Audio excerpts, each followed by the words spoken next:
이런 설교를 살면서 몇 번 들었습니다. 10번은 아니지만 한두 번도 아니에요. 꽤나 많이 들었는데 들을 때마다 틀린 말이라고 생각은 안 하지만 갑갑했어요. 왜냐하면 이게 숨 막히는 성경에는 수많은 스펙트럼의 복이 나옵니다. 저는 물질적 축복은 구하면 안 된다? 그렇게 생각하지는 않는 쪽입니다. 사람이 떡으로만 살 것 아니지만 말씀으로만 사는 존재도 아니기 때문입니다. 우리는 말씀을 못 먹어도 죽지만 밥을 못 먹어도 죽는 몸을 가진 존재입니다. 성경에서 복을 말하는 구절만 직접 찾아보세요. 예수 이름 한 번도 들어보지 못한 사람도 동의하는, 우리가 흔히 복할 때 생각하는 복주머니 안에 들어있는 돈으로 상징되는 그런 복이 없다고 말하는 건 불가능합니다. 성경은 그것을 부정하지 않습니다. 성경은 재물에 탐닉하는 것, 곧 탐심은 우상숭배라고 말하지만 인간 존재가 먹을 것과 마실 것과 입을 것이 필요한 존재임을, 잠들 곳과 출근해서 수고할 일터와 어려울 때를 대비해 계미를 본받아 저축도 할 줄 아는 지혜가 필요한 존재임을 부정하지 않습니다. 다만 처음에 말씀드렸듯이 이것이 성경에서 말하는 복의 전부는 아닙니다. 지금까지 말한 복주머니 속의 복은 예수를 몰라도 추구하는 복이고 필요한 복입니다. 아닌 척 안 할게요. 저도 받고 싶습니다. 이런 복. 살아가려면 돈은 필요하거든요. 그런데 이런 물질적인 복은 대부분 구약에 나타나고 신약에서는 거의 보이지 않습니다. 참고로 구약에도 다른 종류의 복에 대한 가르침이 있습니다. 제가 궁금해서 찾아본 건데 정리할 겸 빠르게 읽어드리며 지나가면 여호와의 율법을 즐거워하는 게 복이며 여호와께 피하는 사람이 복이 있고 하나님께 가까이 있는 것이 복이고 주님을 의지하는 사람이 복되고 말씀에 순종하는 것이 복입니다. 다 받고 싶은 복이네요. 주신다는데 마다할 이유 없는, 거부감이 잘 느껴지지 않는 그런 복입니다. 그런데 이것 빼고 대부분은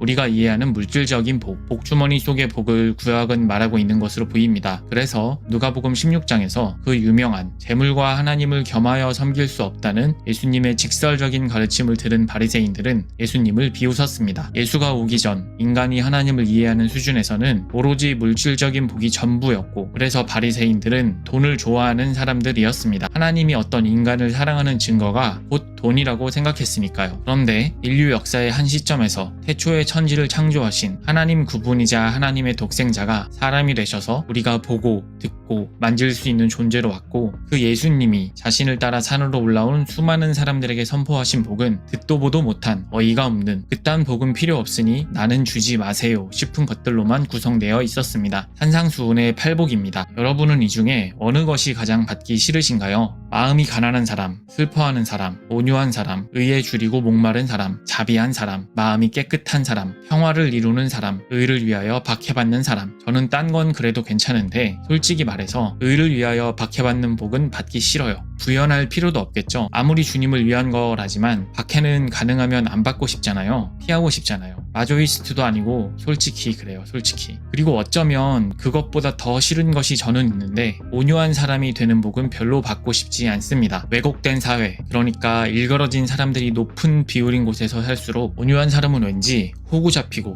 털리면서 살 것 같아서요. 국어사전에서 온유는 성격, 태도 따위가 온화하고 부드러움이라는 뜻을 가지고 있는데요. 저같이 타고난 캐릭터가 까칠하고 강하게 찍어 누를수록 들이받는 성격은 예수로 말미암아 악의가 아닌 선의를 품고 살아가는 존재로 거듭나는 것 자체는 좋지만 너무 물러터지고 착해지고 하는 건 나 아닌 것 같고 가식과 위선 떠는 것 같아서, 그래서 스스로가 역겨울 것 같으니 차라리 츤데레가 낫겠다. 온화하고 부드러운 것 같은 건 싫다. 못하겠다. 이런 마음이랄까요? 순전히 제 경우를 말씀드리는 겁니다. 타고나길 온화하고 유한 사람은 이 구절을 싫어할 리가 없어요. 방금 제가 개인적인 감상을 말씀드렸지만 산상수훈은 아마 가장 많이 설교되는 본문 중에 하나일 텐데요. 그래서 사실 성경이 말한 온유에 관한 설명은 많이 들었습니다. 대략 이런 내용이었습니다. 성경이 쓰여진 헬라어, 그러니까 그리스 원어로 우리말 온유로 번역된 단어 프라우스는 통제된 힘을 뜻하는데요. 이때 어떤 이미지를 떠올리면 되냐면 야생마가 길들여져서 말을 탄 기수의 뜻대로 에너지를 사용하는 것이라고 합니다. 그러니까 하나님의 뜻에 자신을 쳐서 복종시켜 순종하는 것을 말한다는 것이죠. 이런 설교를 살면서 몇 번 들었습니다. 10번은 아니지만 한두 번도 아니에요. 꽤나 많이 들었는데 들을 때마다 틀린 말이라고 생각은 안 하지만 갑갑했어요. 왜냐하면 이게 숨 막히는 고레벨의 신앙인의 경지를 떠올리게 돼서인데요. 온유한 자의 사례적 인물로 젊을 땐 화나서 이집트 사람 쳐 죽였는데 하나님 손에 들린 막대기가 되어 이집트 탈출을 이끈 모세의 예를 드는데, 출애굽기 설교할 땐 또 항상 언급되는 게 지면에서 가장 온유한 자라던 모세도 그 와중에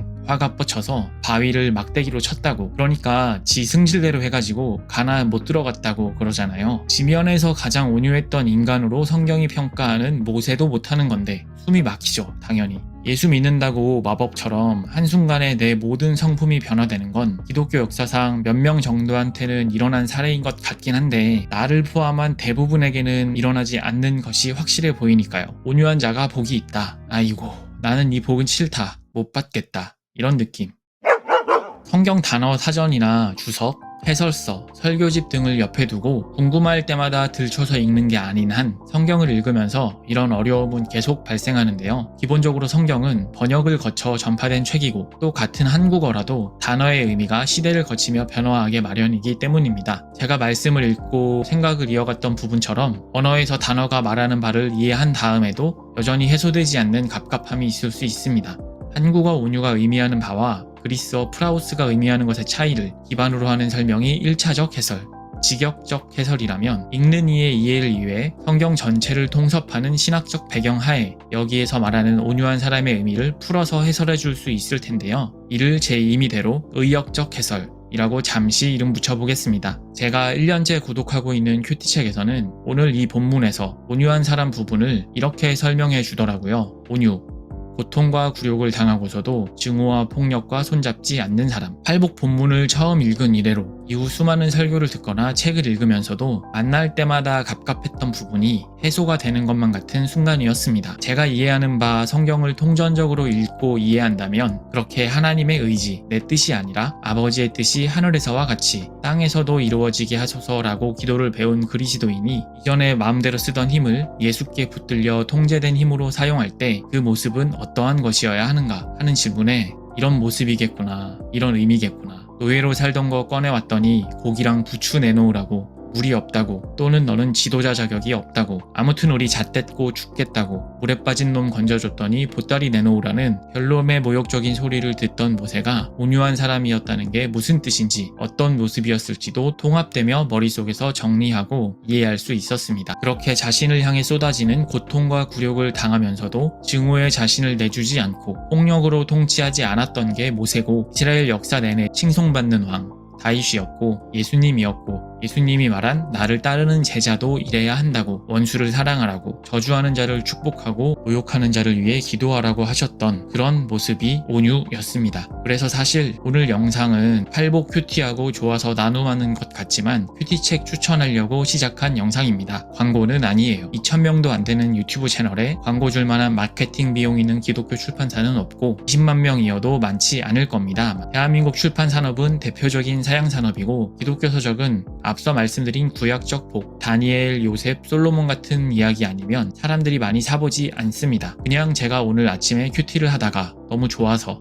소개를 하고 싶어졌어요. 이것 말고도 해설 중에 도움이 됐던 게 헬라어 본문에서 사용된 복을 나타내는 단어 마카리오스는 이미 특권을 소유한 상태를 가리킨다는 설명이 있었는데요. 이런 부분이 본문을 이해하고 묵상하는데 너무 도움이 되어서 기쁘더라고요. 마음이 깨끗한 사람은 이미 하나님을 보는 특권을 소유한 상태인 거구나. 내 마음이 더러울 때 하나님을 볼 수 없구나. 이런 연속적인 깨달음으로 이어지는 순간들이 기뻤고 너무 좋아서 나만 알고 있을 수 없어서 참을 수 없어서 이런 게 복음, 기쁜 소식을 만난 사람인가 싶은 생각을 하면서 다른 사람들과 나누고 싶어서 이렇게 영상을 만들고 있습니다. 개인적으로는 이런 큐티책 저런 큐티책 많이 구독해봤는데 항상 성에 차지 않았거나 불만이었거나 아쉬웠던 포인트랄까 싶은 것이 있었는데요. 성경 말씀을 음식에 비유해보자면 워낙 많아서 절대로 하루에 다 먹을 수는 없고 적당한 조각으로 떼어서 충분히 소화하며 먹으려고 큐티책을 활용하는 건데 이 경우 높은 확률로 전체의 맥락을 왜곡해서 나뭇가지 하나, 잎사귀 하나에만 집중하다 보면 제멋대로 곡해하고 해석하고 맥락상 그런 말씀 아닌데 그냥 그런 뜻으로 받아들일래, 내 맘이지 뭐 어때 하는 식으로 해석하기 되게 쉬웠던 것 같아요. 시작은 미약하지만 끝은 창대하다는 욥기의 그런 구절이 대표적이겠죠. 그러지 말라고 해설이 있는 건데 해설이라는 것이 펼쳐있는 당사자가 이 말씀을 붙잡고 씨름할 수 있도록 그러면서도 전체 맥락에서 벗어나지 않도록 그 선을 잘 지켜야 하는데 어떤 큐티책의 경우에는 너무 그냥 설교집 그 자체여서 내가 스스로 성경을 떠먹는 데는 도움이 아니라 방해가 될 때도 있었고 어떤 경우에는 너무 광활한 여백에 막막하게만 느껴지는 큐티책도 있었고, 저는 그래서 6개월 넘게 연속해서 구매한 큐티책이 없었습니다. 사람마다 성향도 취향도 다르고 수준도 다르지만 저한테는 이 큐티책, 하나님 나라 큐티가 본문을 살펴보게 던져주는 질문도 그렇고, 오늘 너무 좋고 도움이 돼서 나누고 싶은 마음 뿜어지게 한 각주 부분도 그렇고, 전체적 맥락을 놓치지 않게 잡아주는 해설글도 그렇고, 마지막 기도문과 실천을 위한 요약 한 줄도 그렇고, 그러니까 전체적인 구성이 너무 좋았습니다. 1년 넘게 구독하면서 계속 좋았는데 오늘 무슨 날인가 봐요. 이렇게 막 영상까지 만들어서 다른 사람에게 권하고 싶어지더라고요. 하는 김에 제대로 끝까지 해보면 큐티책 전체의 두께도 보면 어떤 큐티책은 너무 광고도 많고 칼럼에 에세이에 다른 글도 많아서 그런 것 좋아하시는 분도 있겠지만, 저는 큐티책이라기보다는 너무 잡지 같아서 편집의 공력이 본질인 큐티를 돕는 부분보다 원고 청탁하고 받아서 편집하고 배치하고 디자인하고 거기에 쓰일 수밖에 없음을 알기에 아쉽고 그랬는데, 이 큐티책은 그런 부분에서도 굉장히 깔끔합니다. 군더더기가 없어요. 말씀드렸듯이 취향 성향상 오히려 군더더기가 많은 게 좋은 분들도 있겠기에 이 큐티책이 모든 큐티책 중에 최고라는 것은 아니고, 제가 경험한 큐티책 중에 저에게는 제일 좋았다, 그래서 권하고 싶다 정도로 받아들여 주시면 좋겠네요.